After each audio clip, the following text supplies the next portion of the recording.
Hello everyone, Wizarding Journey here again.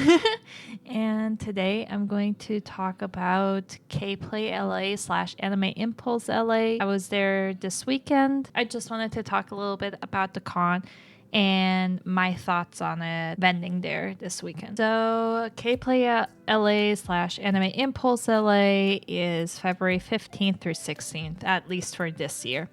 Last year was actually the second week of January, but they moved it to February. I assume because there are a lot of events happening in January. There is SAC Anime, usually the first week of January, and then also ALA is usually the first week of January.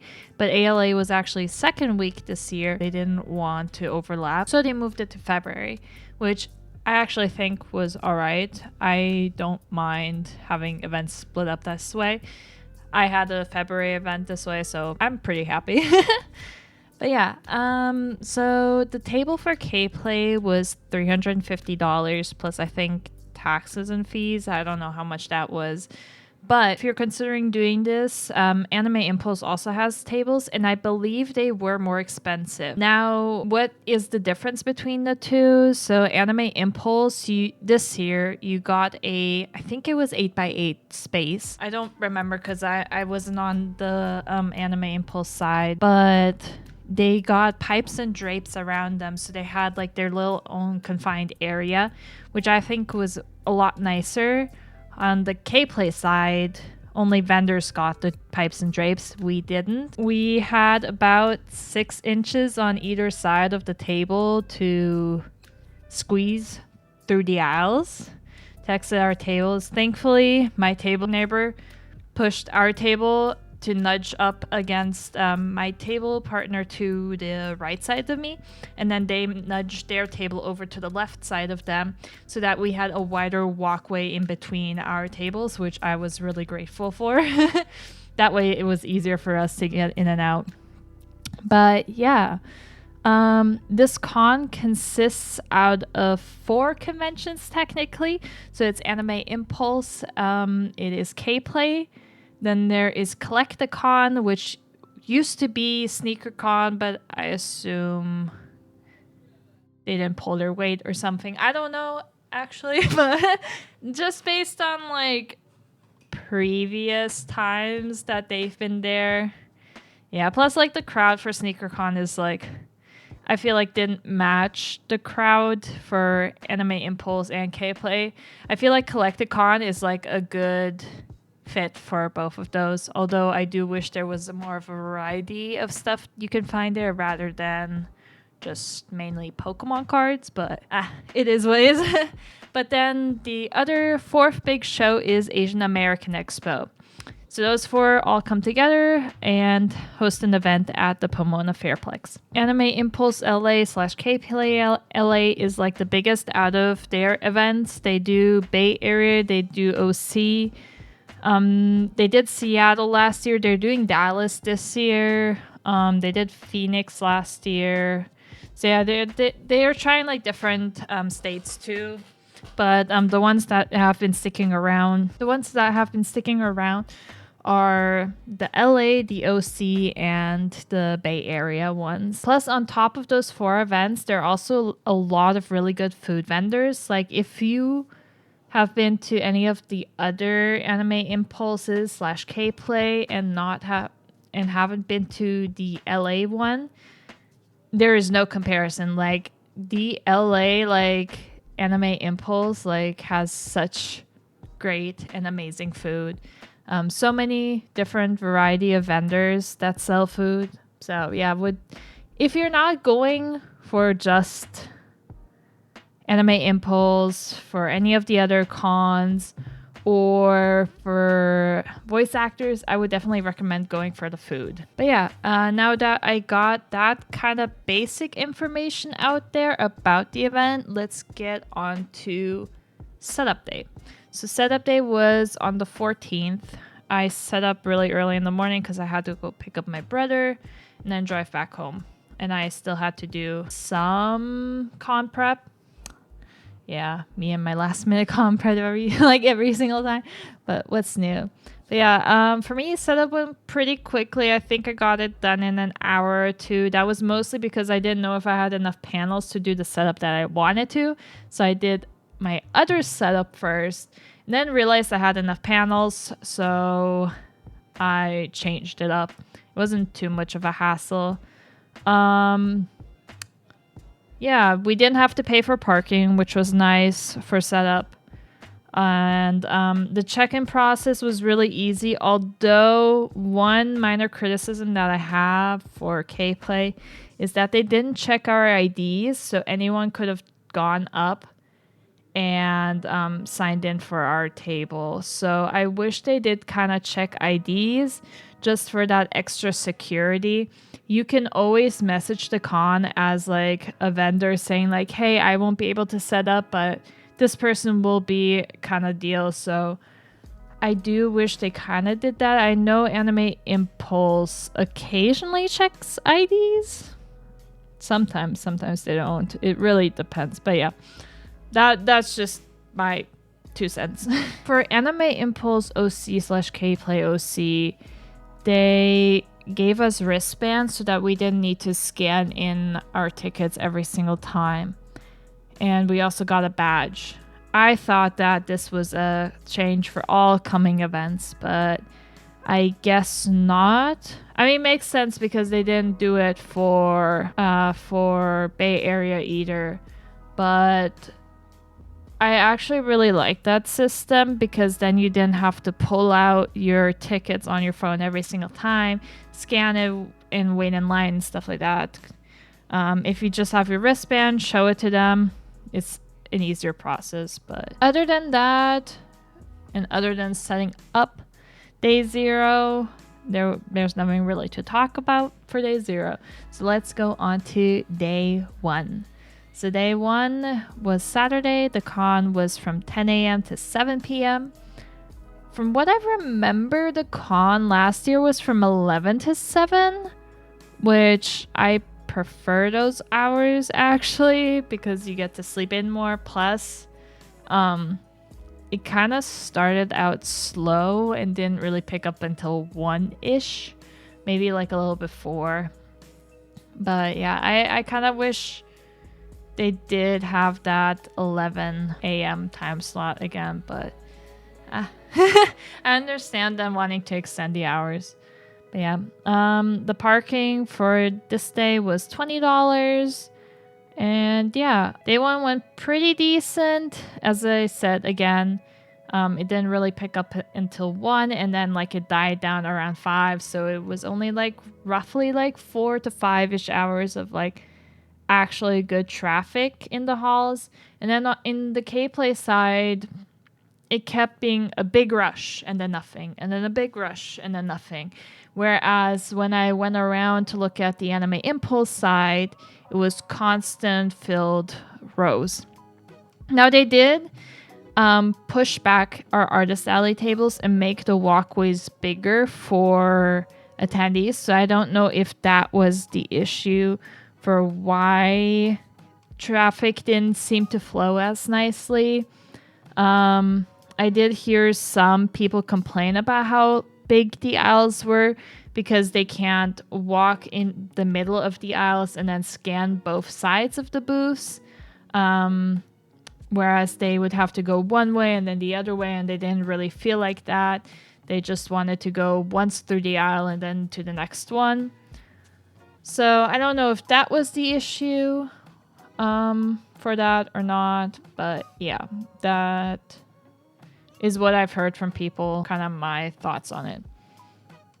Now, day 2, it was 10 to 7 again. Parking again was $20. And again, it was a very slow start. And again, it died down at 5, at least for the Kplay side. It was so slow actually to the point where at 6 I started taking inventory because I was like, I'm leaving for a trip soon. That's one less thing I have to worry about. Let's just take inventory now. So I updated my stock levels online, and yeah. Yeah, I had some of the food from the food vendors, was pretty good. And yeah, nothing too out of the ordinary happening during this con, honestly. Takedown this time took around 30 minutes for myself. I did have my brother help me out because I was running in between all the halls to bring back stamp rally prizes. And yeah, they did, when we finished taking down and then wanted to go to the car, they did make us park pretty far back. I wish they would have let us up front closer, but we had to wheel the cart pretty far back. I guess it's fine because we had the cart, but my arm did hurt because my cart was so heavy. But yeah. That was basically it for Anime Impulse slash Kplay slash Collecticon and Asian American Expo. Now, some other things to talk about. I was in 7 stamp rallies. To be honest, I don't know how I ended up in 7 stamp rallies. Some of the prizes were like due back in like before November, so I totally forgot about those stamp rallies, honestly. So I kind of was stacked on those. My brother was in 2 stamp rallies, so a total of 9 stamp rallies from my table. I don't think I'll ever do that many ever again, but yeah. So the rallies that I was in was a One Piece stamp rally. It was Valentine's Day themed. The prize pack was a bunch of stickers. We had artists in Kplay and in the Anime Impulse hall. All these halls are, by the way, separated. So it's kind of inconvenient for attendees for stamp rallies, which I had a lot of complaints about. So that one was a $5 minimum purchase. I was part of an auto stamp rally that was hosted by my friend. She was in Anime Impulse Vendors Hall. So we had people in Anime Impulse Artist Alley, then we had people in Anime Impulse Vendors and people in Kplay. So we had 3 halls that people had to go to, which I think kind of hurt that stamp rally. Our prize was a CD keychain. That was like a CD cover of Otto, and then inside was a spinning CD. And on either side is one of her songs. And that was also a $5 minimum purchase. I hosted a Love and Deep Space stamp rally. Just because I love the game. I'm a little bit obsessed. But for this stamp rally, it was also a $5 minimum purchase per table. And we gave out a rose, love letters from all 5 guys. So for Silas, Raphael, Xavier, and Zane, it was the ones that they gave us in the game. For Caleb, we had to write our own because there isn't one yet. We gave them 4 stickers, 2 prints, and a keychain standee of MC surrounded by all the guys. And yeah, that one went pretty well. And again, that was a $5 minimum purchase. I think we did something really unique with the stamp cards for this one, where we had like it be a heart shape, and then you filled out an image, which was like the same design as the keychain standee. But yeah, the other stamp rally that was in was a Gojo themed one, like Gojo Valentine's Day, and it was like pickup lines for the stamps. That one was $1 tip per purchase. Was part of a Bungo one. Again, $1 tip per purchase for that one, and it was like 3 stickers and a print. In the ORV one, for this one we were split up into 3 halls again, so that one didn't go well at all. We only gave out like 3 or 4 prizes, honestly. Like that one didn't go as well. Plus there was another ORV stamp rally, so yeah, but that one was also tip or purchase.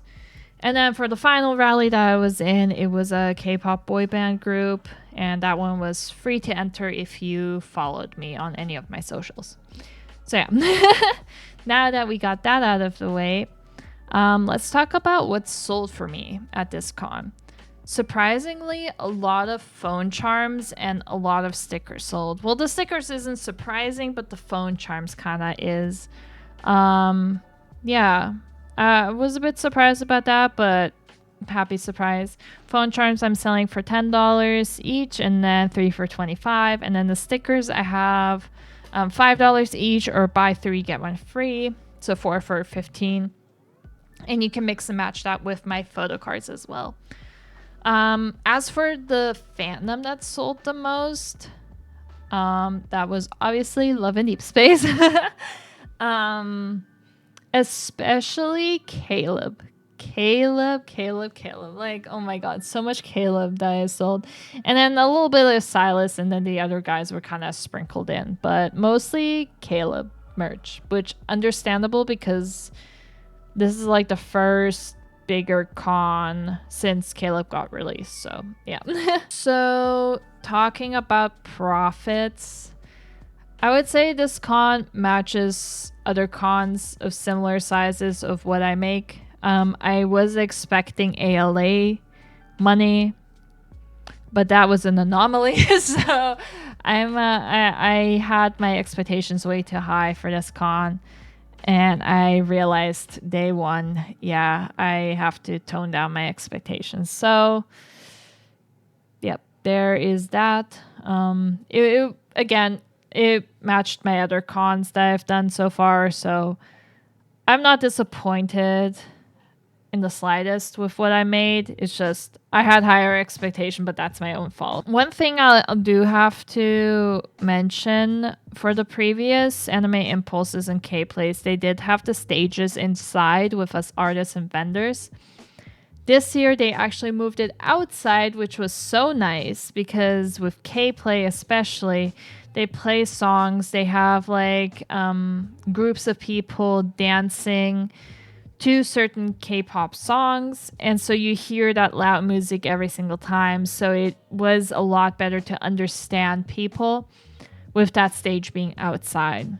So I was really happy about that. Otherwise, that kind of wraps up my Kplay / Anime Impulse weekend. Overall, yes, I would do this con again. I would probably try and get back into the Anime Impulse side. If you guys didn't know, I did Anime Impulse in 2023.